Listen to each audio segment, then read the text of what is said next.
కేంద్ర రాష్ట్ర ప్రభుత్వాలు వైద్యుల రక్షణ చట్టాన్ని మరింత పటిష్టంగా అమలు చేయాలని ఇండియన్ మెడికల్ అసోసియేషన్ రాష్ట్ర అధ్యక్షుడు డాక్టర్ కేసీ నాయుడు కోరారు.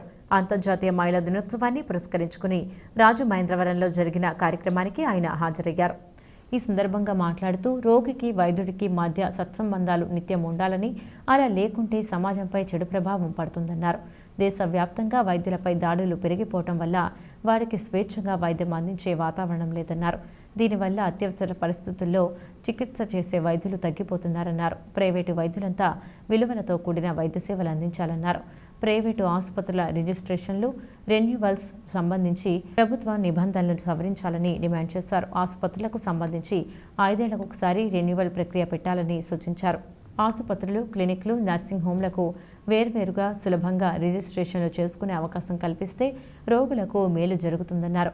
వైద్యుల సమస్యల పరిష్కారానికి ఒక ఎమ్మెల్సీ పదవిని ఇవ్వాలని కోరారు. కార్యక్రమంలో ఐఎంఏ మహిళా విభాగం రాష్ట్ర అధ్యక్షురాలు డాక్టర్ హేమలత, రాజమహేంద్రవరం శాఖ అధ్యక్షుడు డాక్టర్ గురుప్రసాద్, గైనకాలజికల్ సొసైటీ అధ్యక్షురాలు డాక్టర్ అరుణ, ఐఎంఏ కార్యదర్శి డాక్టర్ పి విజయభాస్కర్ తదితరులు పాల్గొన్నారు. తద్వారా ఏమవుతుంది, పేషెంట్లకు సర్వీసెస్ ఇవ్వడంలో కూడా కొంత జాప్యం జరుగుతుంది. కాబట్టి ప్రభుత్వం ఈ రూల్స్ అండ్ రెగ్యులేషన్స్ మినిమైజ్ చేయాలి. అలాగే సింగిల్ విండో రిజిస్ట్రేషన్, అంటే 5 సంవత్సరాలకు ఒకసారి రెన్యువల్, వాట్ ఎవర్ మీకు ఏం కావాలో అవన్నీ సబ్మిట్ చేస్తారు, డాక్టర్లు సబ్మిట్ చేస్తారు. డెఫినెట్గా ఆ 4.5 years వాళ్ళు రెస్ట్ ఆఫ్ 4.5 years చాలా ప్రాక్టీస్ చేసుకోవచ్చు. కాబట్టి సింగిల్ విండో రిజిస్ట్రేషన్ అనేది ఎవ్రీ 5 yearsకి ఒకసారి మా డిమాండ్, ప్రధాన డిమాండ్. అలాగే ఫైర్ నామ్స్ కానీ, పొల్యూషన్ కానీ, ఇవన్నీ కూడా చాలా, అంటే అన్నిటికీ కేటగిరైజ్ చేయాలి. క్లినిక్స్కి అయితే అలాగా 20 beds అయితే అలాగా, 50 beds అయితే అలాగా, 100 కేటగిరైజ్ చేసి కొంచెం చిన్న నర్సింగ్ హోమ్స్ని, క్లినిక్స్ని కూడా మనం సర్వైవ్ చేసుకుంటే కొంచెం మిడిల్ క్లాస్, లో క్లాస్ ఫ్యామిలీ, పూర్ పేషెంట్స్ కూడా మనం ఎక్కువ సర్వీసెస్ ఇవ్వడానికి ఆల్రెడీ విజయవాడలో మొన్న స్టార్ట్ చేసాం కూడా, ప్రారంభించాం కూడా. ఈ మొత్తం అన్ని సిస్టమ్, అన్ని అసోసియేషన్లు కూడా జాయింట్ యాక్షన్ కమిటీ ఫామ్ చేసాం.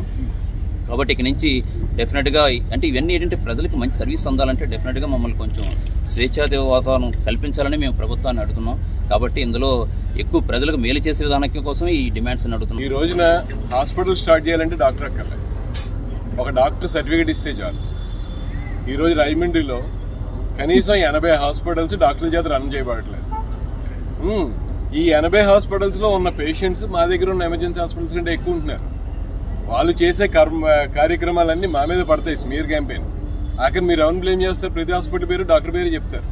కానీ అక్కడ జరుగుతుంది ఏంటి? ఒక డాక్టర్ ఎవరితో సర్టిఫికేట్ తెచ్చుకుంటున్నారు, రాజమండ్రి వాళ్ళు కాదు. ఇప్పుడు మీరు చెప్పిన హాస్పిటల్ సర్టిఫికేట్ గుంటూరు అతను, పిడుగురాలలో ఉన్నాడు ఆ డాక్టర్. అతని పేరు మీద స్టార్ట్ చేశాడు. అతని మీద నాకంటే ఎక్కువ మీ వెనకాల నుంచి అశోక్ ఫైట్ చేశాడు మొన్న ఈ మధ్య. కెరసనల్ డబ్బా పుచ్చుకుని ఈనాడు ఆఫీస్కి వెళ్ళి నించున్నాడు అతను. జరిగింది కదా అది. అతను ఈరోజు వెళ్ళిపోయాడు కరెక్టే ఊరి నుంచి. కానీ అతను ఎలా వచ్చాడు బయటికి? అతను 302 సెక్షన్ కింద జైలుకి వెళ్ళాడు, 3 months జైల్లో ఉన్నాడు, బెయిల్ మీద బయటకు వచ్చాడు. తన పేరు మీద హాస్పిటల్ పెట్టలే యాక్షన్ తీసుకోవడానికి. ఒకటి. రెండు ఈ వెనకాల బోర్డు శక్తులు ఉంటాయి. ఈ శక్తులన్నింటినీ ఫేస్ చేయాల్సింది నేను. పొద్దున్న లేచి నా ప్రాక్టీస్ నేను చేసుకోవాలి కదా. మొత్తం వదిలేసి నేను ఐఎంఏ కోసం రోడ్ల మీద తిరగలేను.